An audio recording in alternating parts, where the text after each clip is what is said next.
तो अब की बार किसकी सरकार में महाशिवरात्रि पर हमारा महा ओपिनियन पोल जो है वो लगातार हम अपने दर्शकों को दिखा रहे हैं। 12 ज्योतिर्लिंग की जो 12 सीटें हैं उस पर क्या कुछ कह रहा है हमारा ओपिनियन पोल, ये हम आपको बता रहे हैं। खंडवा सीट के बारे में हमने बात की थी, यहाँ राम भी हैं और शिव भी हैं और यहाँ पर बीजेपी के खाते में 49% और कांग्रेस के खाते में 42% वोट जाते हुए दिख रहे हैं। तो यहाँ पर भावेश जरा ये समझना चाहेंगे कि 2023 की असेंबली में 8 में से 7 सीटें आपने अपने खाते में की हैं, लेकिन अगर पिछली बार के मुकाबले देखें तो आपको वोट परसेंटेज डाउन हो रहा है लोकसभा के। ऐसे क्या फैक्टर्स नजर आए आपको ग्राउंड पर?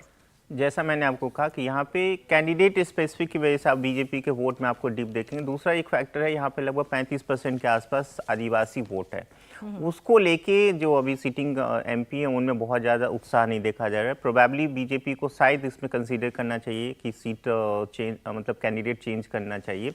वो एक अच्छा खासा एंटी इनकम्बेंसी उनके दे। हालांकि मैंने पहले ही आपको कहा, इसका एक क्लैरिफिकेशन दे दिया कि नॉर्थ में बहुत ज़्यादा मैटर करेगा नहीं बीजेपी के लिए कैंडिडेट सिलेक्शन, लेकिन फिर भी अभी जिस तरह कैंपेन शुरू नहीं हुआ है तो इस पर्टिकुलर सीट पे या कई सारे ऐसे सीट पे जिस पे आपको दिखेगा कि कैंडिडेट को लेके बहुत ज़्यादा उत्साह नहीं है लोगों के बीच में। खासकर जो इस पर्टिकुलर कैंडिडेट पे जैसे हमने कहा कि 34-35% आदिवासी वोटर्स है, तो उसमें उनको लेके शायद बहुत ज़्यादा क्यूरियोसिटी नहीं है कि उनको सपोर्ट करिए, जिसकी वजह से आप देखेंगे वोट्स में थोड़ा सा डिप देखा जा रहा है। हालांकि ये बहुत अर्ली है, आगे आने वाले दिनों में हो सकता है कि इस गैप को लेकिन कैंडिडेट यहाँ भारतीय जनता पार्टी ने बदला नहीं है, सिटिंग सांसद को ही एक बार फिर से मैंने कहा बदला जाना चाहिए था क्योंकि एंटी इनकमेंसी अच्छा खासा है, बहुत ज्यादा।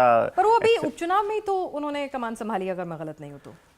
हाँ बिल्कुल, अगर नाराजगी उन्होंने ले ली, उपचुनाव में भी आप देखेंगे जो 2019 के बाद वहां भी वोट से डिप हुआ था बीजेपी का।